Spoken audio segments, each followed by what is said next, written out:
Bin in den 25er Jahren geboren. Wie haben Sie denn das eigentlich erlebt, wie am 1. September 1939 der Krieg angefangen hat? Da waren wir ja Kinder, aber meine Mutter hat immer gesagt, so viel rote Fahnen, was im Markt sind, so viel Blut wird fließen. Und wir haben immer gesagt, nein, nein, nein. Und da waren wir ja nur erst 13 Jahre. Und so. Aber meine Mutter hat schon gewusst, was kommt. So viel Blut wird fließen, was da rote Fahnen sind. Und das ist wirklich so gekommen. Haben Sie Brüder auch gehabt, die einrücken haben müssen? Ja, einer. Er ist über den Markt runtergegangen und hat nichts mehr zurückgeschaut. Alle haben gewarnt. Da haben wir alle gewusst, dass er nicht mehr heimkommt. Und der war gar nicht, da muss ich, 16 Jahre war er.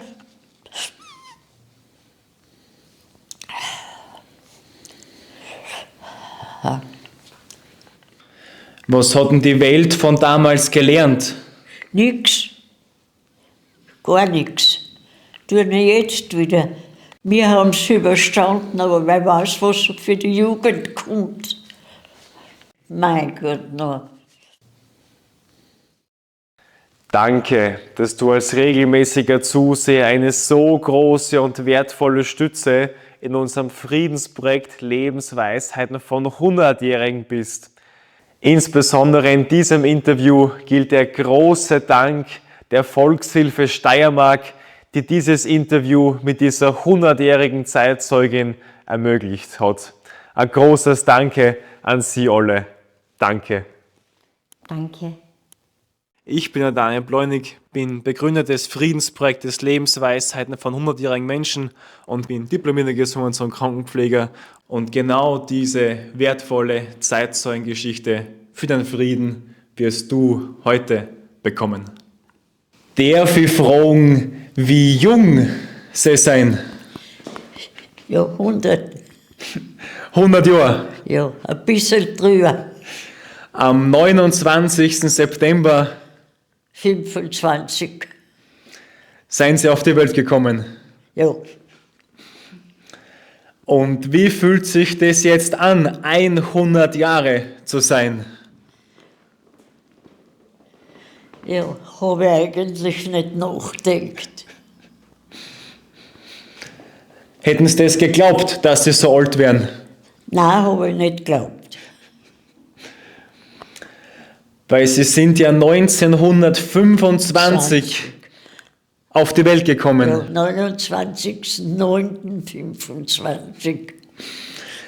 Wie war das damals so in Ihrer Kindheit aufzuwachsen in den 1920er, 1930er Jahren?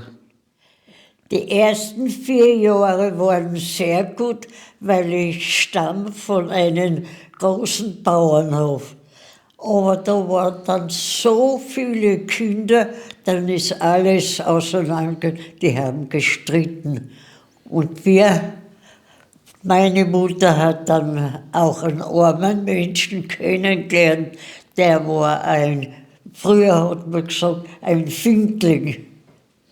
Ja, ein Kind, was weggelegt ist worden von einer anderen Frau. Und da hat eine andere wieder aufgehoben und nicht mehr hergegeben. Ich habe nie gewusst, wir haben so viel geforscht, aber wir haben nie gewusst, wer unser Vater ist. Schon wer er ist, aber wo er herkommt. Und am Bauernhof seien Sie groß geworden. Ja, bei der Großmutter, da war so schön. Der hat einen schönen Bauernhof gehabt. Bis zum 4. Lebensjahr waren wir daheim bei der Großmutter. Aber dann hat es elend angefangen, weil die Alten haben alle gestritten ums Erbrecht und lauter so Zeug. Und dann ist alles auseinandergegangen. Der Erbberechtigte, der ist im Ersten Weltkrieg gefallen. Und der Zweite, der hat nichts getaugt. So war's. Und dann ist für uns die Elend und Not gekommen. Dann ist es schlimm gewesen. Die Mutter ist, weil sie gestritten haben, ist die Mutter mit dem Mann mitgegangen. Und der Mann war, habe ich vorhin gesagt, ein Findelkind. Und da war die Familie nicht schön, gar nicht schön. Ja. Und da sind wir von einem Dorf überall umeinander geführt worden. Und überall war Elend und Not. Für uns. Weil das war ja zu der Zeit auch, wo gerade diese Zwischenkriegszeit war, wo generell wenig da war. Viele Leute waren arbeitslos zu der die Zeit. Systemzeit hat das geheißen. Der Austrofaschismus, Systemzeit. Ja, Dollfuß und so.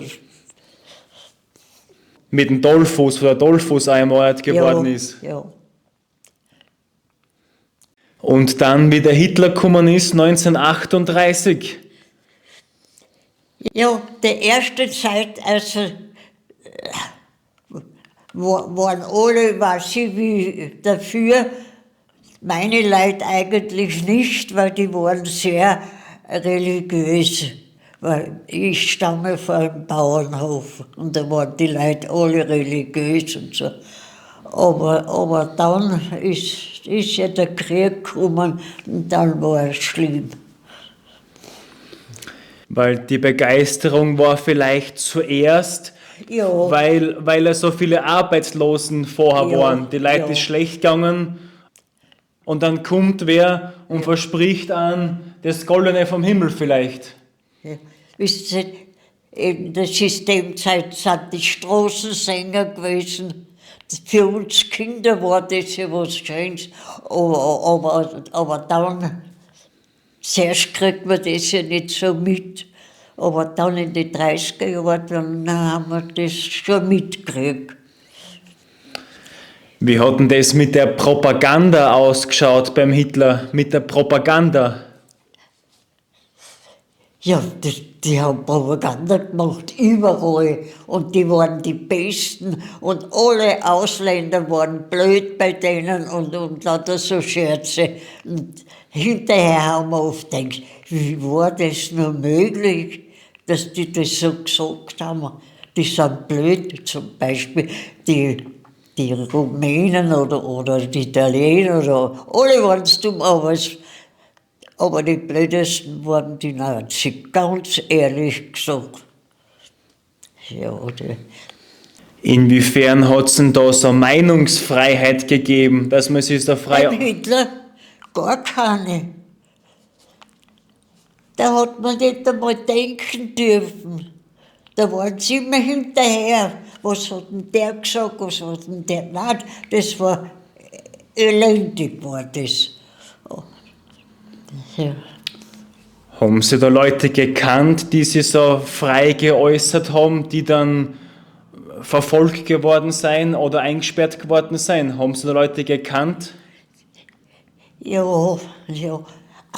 Der ist immer zu uns gekommen und der war, wissen Sie, er war ein bisschen, nicht ganz schwach, aber auf einmal, er ist jeden Tag zu uns gekommen und auf einmal ist er verschwunden und nicht mehr aufgetaucht. Ja. Wie haben Sie denn das eigentlich erlebt, wie am 1. September 1939 der Krieg angefangen hat? Wie der Krieg angefangen, ja, da waren wir ja Kinder, aber meine Mutter hat immer gesagt, so viel rote Fahnen, was im Markt sind, so viel Blut wird fließen. Und wir haben immer gesagt, nein. Und da waren wir ja nur erst 13 Jahre und so. Aber meine Mutter hat schon gewusst, was kommt. Und so viel Blut wird fließen, was da rote Fahnen sind. Und das ist wirklich so gekommen. Und ich bin zuerst nach Mödling gekommen zu meiner Schwester und dann ist mir da nicht so gut gegangen. Dann habe ich die andere Schwester angerufen, die hat mir gleich nach Berlin geholfen, weil die war zuerst in Ungarn und beim Hitler hat es ja geheißen, alle, die was im Ausland waren, die haben müssen heim ins Reich. Und das sind meine anderen Geschwister alle dann heim ins Reich. Und haben wir ganz schlimm, die Angriffe und der Krieg war schrecklich. Das war ganz, Nach Berlin seien sie gekommen. ja. War das mit dem Reichsarbeitsdienst, was Sie das... Nein, ich bin immer im Haushalt tätig gewesen. Ja, Gott sei Dank, wir waren viele Kinder, aber da war niemand bei der BDM oder bei der Hitlerjugend, niemand war, wir waren ehrlich gesagt Bauernkinder und die waren alle religiös. Da hat immer meine Mutter geschaut, dass wir im Haushalt sind, da sind wir nicht zu einer Hitlerjugend gekommen, zum BDM oder der Jugendvolk. Wir waren alle nur im Haushalt. Bei fremden Familien oder Bitte? bei fremden Familien oder bei Ihrer eigenen Familie waren Sie im Haushalt? Nein, bei Fremden. Ja. Weil ich bin ja Steirerin und die war ja in Berlin. Genau. Und wie war das dann, wie denn die ganzen Fliegeralarme waren und die Luftangriffe? In Deutschland, ja, schlimm. Das war ganz schlimm.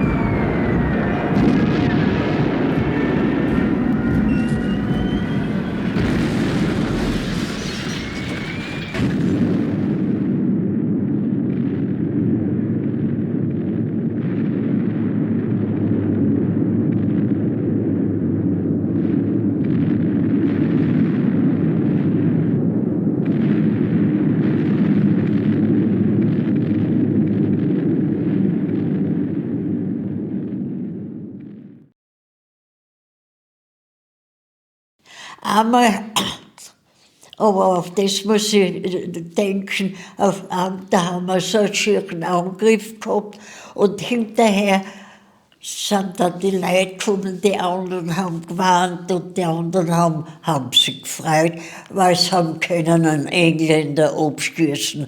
Aber es waren so viele Berliner, die haben gewarnt, bis den Engländer abgeschossen haben. Den Mann, der wollte sich retten und den haben sie in der Luft abgeschossen.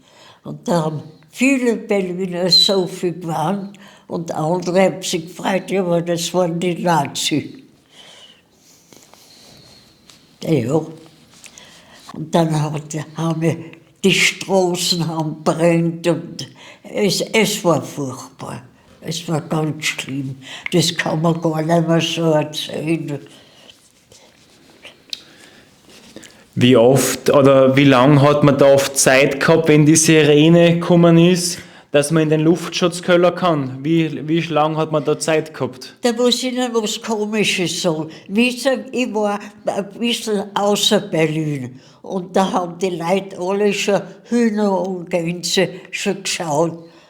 Und wenn halt ein Alarm war, die Gänse, die haben das schon gespürt, die sind 3-4 Minuten schon vorher in den Stall gegangen, die Gänse. Dann haben wir schon gewusst, halt, jetzt kommt was. Und tatsächlich, die Fischer waren gescheiter wie die Leute. Aber dann hat es gekocht.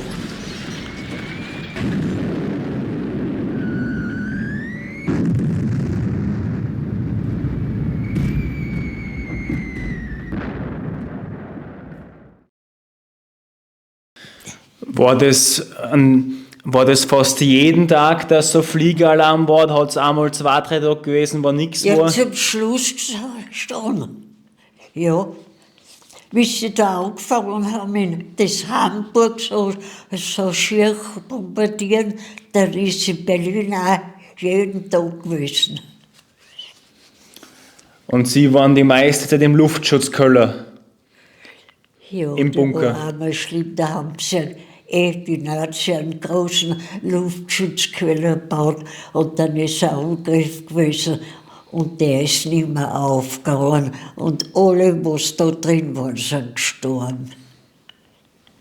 Ja. Kann ich mich erinnern, wie der Angriff war.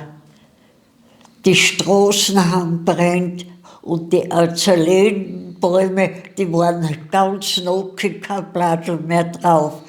Solche Sachen waren. Ja, die vielen Luftangriffe habe ich auch mitgemacht in Berlin. So. Und einmal habe ich erlebt, ist der Chef heimgekommen und hat gewarnt. Und die Frau hat gesagt, warum er so warnt. Und dann hat er erzählt, dass er eben in der S-Bahn war und einen Mann getroffen hat, der hat so einen Koffer gehabt und hat ihn gefragt, was er mit dem Koffer tut. Ich sehe Alarm, brauchst du ihn ja gar nicht. Und dann hat der Mann so angefangen zu weinen und hat den Koffer aufgemacht und da ist sein Kind drin gelegen. Also solche Sachen sind viele vorgekommen.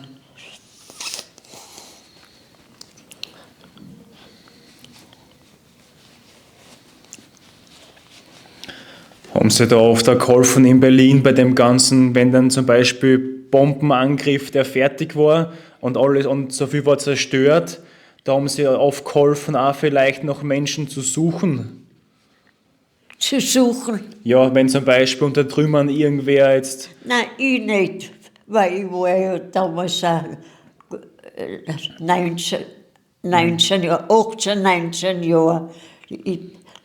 Aber was wir gemacht haben miteinander, weil einmal ist unser Haus so betroffen gewesen, da haben wir müssen durchdecken und zweimal haben wir das gemacht, dass das Dach weggerissen ist worden und wir haben notdürftig müssen das herrichten. Haben Sie da genügend zu essen gehabt oder haben Sie oft Hunger auch gehabt? Hunger, viel Hunger. Ist ja alles genau eingeteilt gewesen auf Karten. Ja. Haben wir in der Jugend Hunger gehabt bei der Systemzeit und da auch. Und trotzdem bin ich 100 geworden.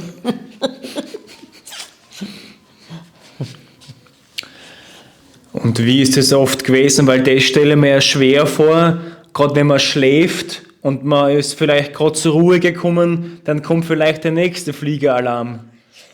Ja, ist eh gewesen so. Das war alles so.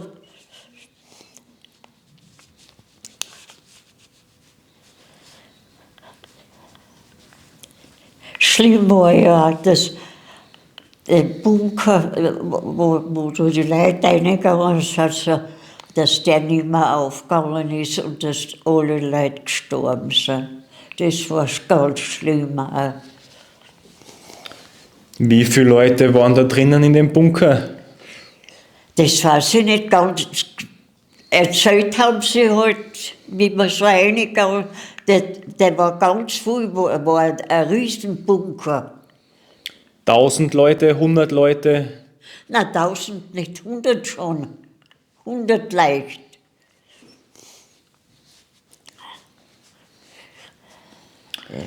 Und wie wird man da mit der Angst fertig? Mit der Todesangst vielleicht da?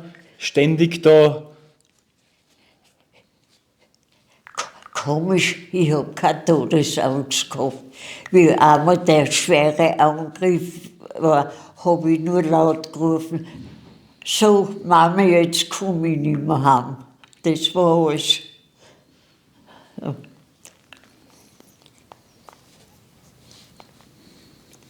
Ja, aber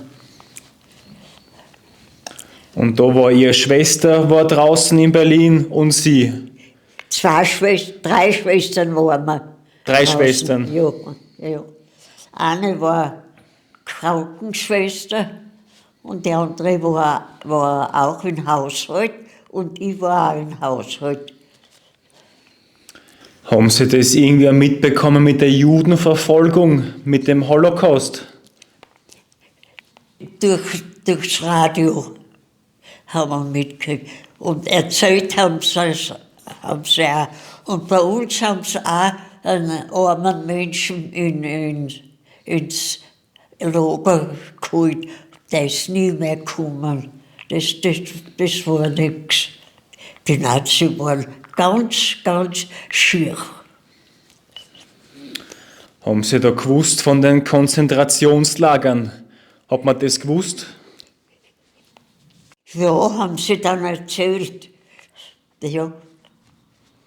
Ja, und im Radio hat man das dann ja gehört. Und wir haben immer schwarz gehört. BBC. Ja, alle haben es. Also meine Leute, ich war ja immer im Dienst im Haushalt. Und wenn die Leute fortgegangen sind, habe ich Blaupunkt gekocht. Und die Leute haben dann am Abend, wenn ich geschlafen habe, selber gekocht. Aber da hat man aufpassen müssen, dass das keiner hört. Ja, was glauben Sie? Ja. Ja, ich habe gekocht, wenn die Herrschaften fortgegangen sind und niemand da war, habe ich gekocht. Und am Abend, wenn ich geschlafen habe, haben die Herrschaften. Was wäre da passiert, wenn das wer rausbekommen hätte? Ins Konzentrationslager wären wir gekommen. Ja.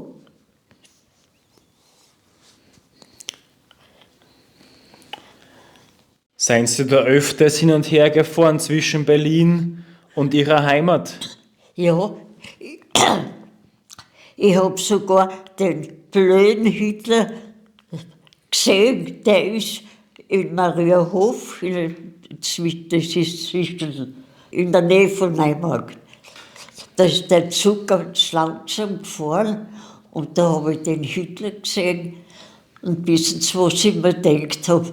Das ist ein eingebildeter Mensch. Und das war auch. In welchem Jahr war das circa, was den Hitler gesehen haben? Bitte? Wann war das circa? So Ja, warte.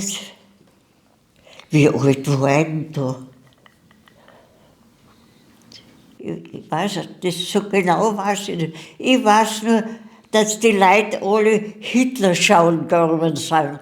Und weil er von Deutschland nach Klagenfurt gefahren ist. Und in Mariahof ist er ganz langsam gefahren, weil so viele Leute dort gestanden sind und wollten den Hitler sehen. Aber ich habe ihn gesehen, aber ich mir gedacht, das ist ein eingebildeter Mensch.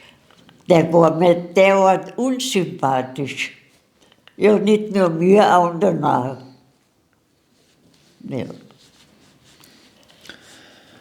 Und wie oft seien Sie da hin und her gefahren von Berlin in die Heimat? Wie oft waren Sie da oft hin und her?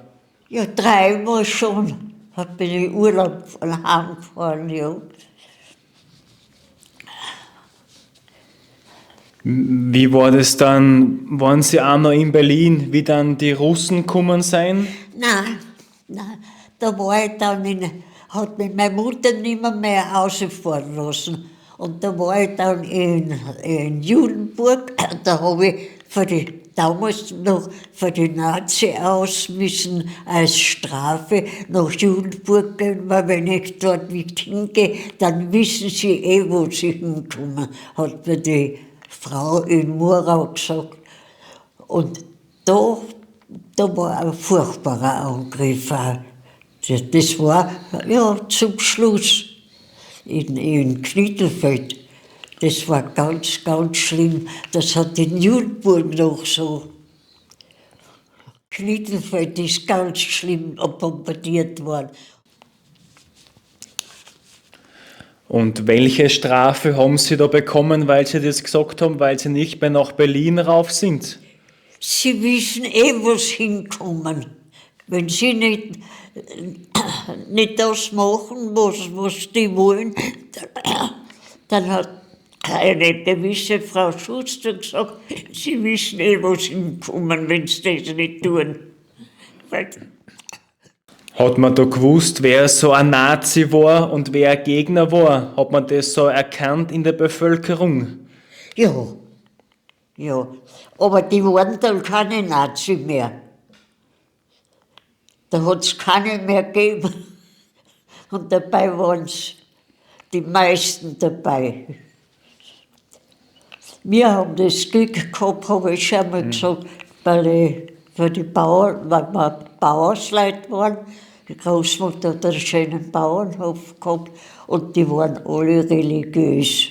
Und da war eigentlich von uns niemand bei den Nazis. Aber im Markt herum, da hat es gewimmelt. Haben sie Brüder auch gehabt, die einrücken haben müssen? Bitte? Ob sie auch Brüder gehabt haben, die einrücken haben müssen? Ja, einer. Und der ist keine 16 Jahre gewesen, haben den Nazi noch geholt und dann ist er gefallen.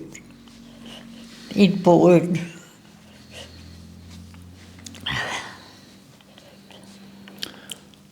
Im Ersten Weltkrieg ist der Bruder von meiner Mutter gefallen auch. Und dann ist mein Bruder auch gefallen im Zweiten.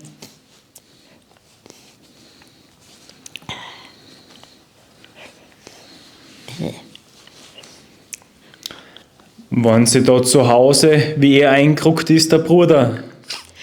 Ja, da war ich gerade auf Urlaub.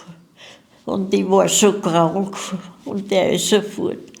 Er ist über den Markt runtergegangen und hat nichts mehr zurückgeschaut. Alle haben gewarnt. Da haben wir alle gewusst, dass er nicht mehr heimkommt. Und der war gar nicht, da muss ich, 16 Jahre war er.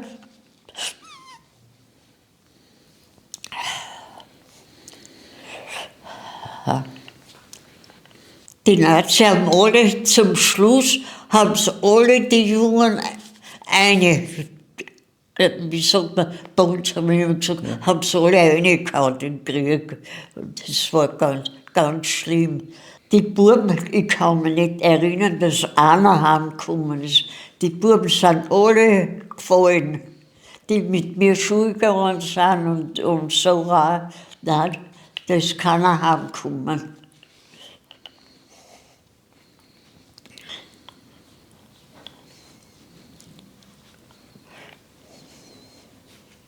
Nein, ich habe gar keinen gesehen. Und alles so junge Burm. Ja, ganz junge. Mein Bruder ist ja auch mit 16, haben sie noch geholt. Und das hat müssen sterben. Und wie war das dann, wie der Krieg dann aus war? Ja, es war halt schlimm, weil manche Heimkehrer schon ein bisschen früher gekommen sind und andere später. Es war nicht schön. Es war nicht schön. Aber froh waren wir, dass die Nazis nicht mehr waren. Wie war das dann mit der Besatzungszeit? Ja, die einen Engländer, die waren nett, die anderen Engländer, die haben uns angefeindet. Ja, das war so verschieden. Ja, das war so. Weil das war dann der ganze Wiederaufbau nach dem Krieg. Ja, nach dem Krieg. Ja. Ein Durcheinander und doch wieder Frieden, muss man sagen. Ja. Und haben Sie dann während dem Krieg oder nach dem Krieg Ihren Mann kennengelernt? Ihren Mann, wann haben Sie den kennengelernt? Auch nach dem Krieg. Nach dem Krieg. Ja. Wie war denn das, wie Sie Ihren Mann kennengelernt haben? Den habe ich durch eine Jugoslawin kennengelernt. Die war in Trofeiach. Ich bin auch dann zum Schluss in Trofeiach gewesen. Und die hat gesagt, komm, hat sie gesagt, der Hans, der mag die und so. Und da sind wir zusammengekommen am Schloss Möll in Trofeiach. Ja. War ein guter Mensch. Brav und gut und alles. Wie lange waren Sie denn verheiratet mit dem Mann? Wie viele Jahre? In Trofeiach? Insgesamt, wie lange Sie mit dem Mann verheiratet waren? Über 60 Jahre. Über 60 Jahre. Ja, über 60 Jahre. War ein guter Mann, ja. Und Sie wahrscheinlich eine gute Frau. Weiß ich nicht. Was ist da wichtig, dass man 60 Jahre lang zusammenbleibt? Was ist da wichtig? Ja, wir haben irgendwie harmonisch zusammengepasst. Wir haben nie gestritten oder irgendwas. Aber er war auch viel unterwegs mit den Engländern. Der ist Chauffeur gewesen. Und da hat es nie was Schlimmes gegeben oder was. Nein.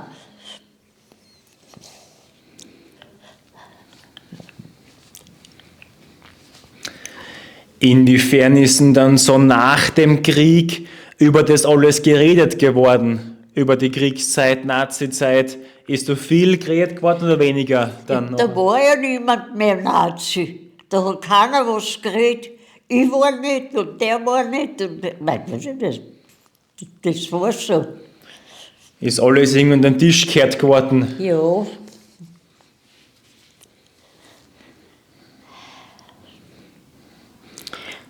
Ja, in der Nazizeit, da hast du nicht einmal denken dürfen. Das war ganz schlimm. Und dann sind sie da überall nach, was du tust und was du magst. Und, nein, die war nichts gut. Überhaupt nicht. Das heißt, man hat das Gehirn ausschalten müssen und quasi nur dem folgen, was da gesagt wird. Ja. Ich habe ihnen gesagt, ich habe ihn einmal gesehen, den Hitler.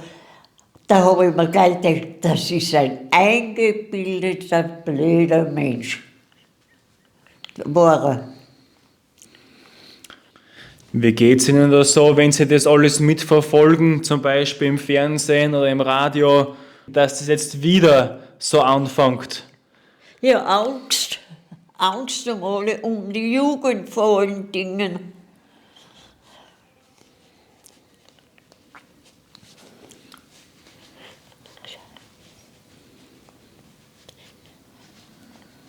Wir haben es überstanden, aber wer weiß, was für die Jugend kommt. Das quält dann im Bett am Abend. Das kommt dann alles rauf. Und am Tag geht es wieder weg, aber am Abend kommt alles wieder. Die Erinnerungen, die Gedanken. Ja. Wahrscheinlich auch jetzt, wenn Sie uns das erzählt haben, ist das auch wieder alles, was aufgewühlt ist. Innerlich. Ja, ein bisschen was ist schon gekommen. Und wenn Sie da heute oft die Sirene wieder hören, wie geht es Ihnen dann? Da pumpert es. Mag ich nicht hören. Oft ist es so 5, 6 Mal gegangen, die Sirene. Mein Gott, das war schlimm. In Berlin war es ganz schlimm.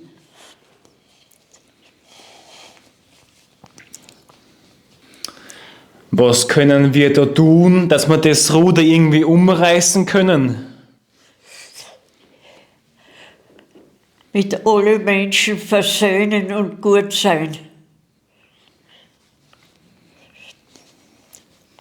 Ich zum Beispiel, ich kann nicht sagen, dass ich auch nicht mag. Ich mag alle Menschen. Ob es jetzt ein Chines ist oder ein Schwarzer oder sonst was. Ich mag alle. Wir haben es auch alle Menschen.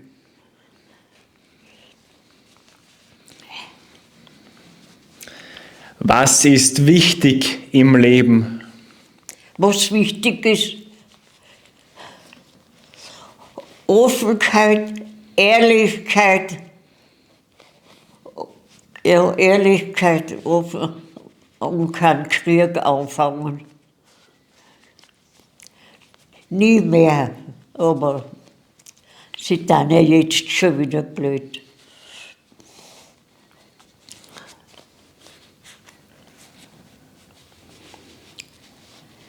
Ja. Haben Sie eigentlich irgendwas Bestimmtes gemacht, dass Sie 100 Jahre geworden seien?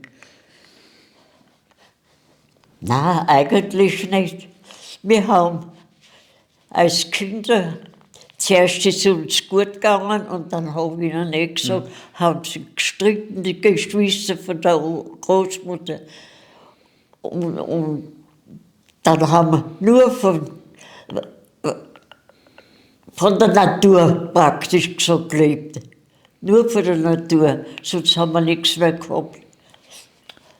War das im weiteren Leben auch so, dass Sie hauptsächlich von der Natur gelebt haben? Ja, ja. Ja, mein Mann war auch so und Haben Sie da so einen Gemüsegarten gehabt? nein, haben wir müssen kaufen. Er ist arbeiten gegangen und ich bin auch hinterher auch noch immer im Haushalt arbeiten gegangen, da wir uns schon leisten können, dass man haben kauft. Also haben Sie hauptsächlich dann viel Gemüse, viel Pflanzliches gegessen oder Fleisch auch manchmal? Fleisch nicht, Gemüse, ja. Kraut, die roten Rüben und dann die Mergeln und das ist ja alles, was es so gibt. Haben Sie geraucht oder Alkohol getrunken? Nein, nichts geraucht und nichts Alkohol getrunken. Jetzt ab und zu so ein kleines Stapel mit der Tochter. Also das ist drin. Haben Sie das auch getrunken, wie Sie mit 100 Jahren auf der Mugel oben waren? Haben Sie da ein kleines... Nein, da haben wir nur Knäll und Kraut und Schweinsbraten gegessen. Inwiefern ist der Glaube im Leben wichtig? Ja, ich bin römisch-katholisch, ja. Waren wir alle immer. In der Nazizeit auch. Das war aber schwieriger wahrscheinlich. Bei den Nazis. Ja. Ja, haben wir viel ausgehalten. Die waren schier. Sie haben ja auch das Stift St. Lamprecht so demoliert. Die schönen Kunstbilder und alles zusammengehauen worden. Das waren furchtbar. Die waren schrecklich. Und das waren aber eigene Leute. Ja. Haben Sie da irgendeine Erklärung, wie sowas passieren hat können? Ja, die Nazis haben das dann da, eine Erklärung hat es ja gar nicht gegeben. Warum? Die haben einer ja nichts getan.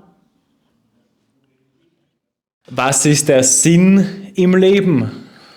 Der Sinn im Leben, dass die Familie gesund bleibt und alle anderen am Frieden haben. Ja.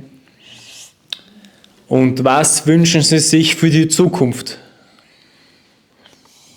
Mei, wenn man so alt ist, dann mag man schon sterben. Ja. Es ist da ein überschönes Zimmer und alles.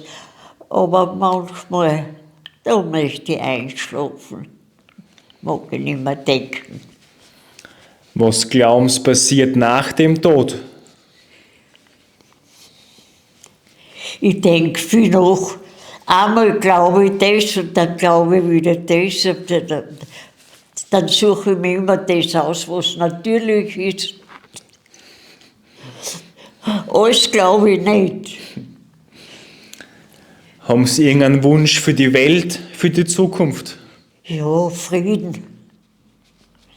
Frieden.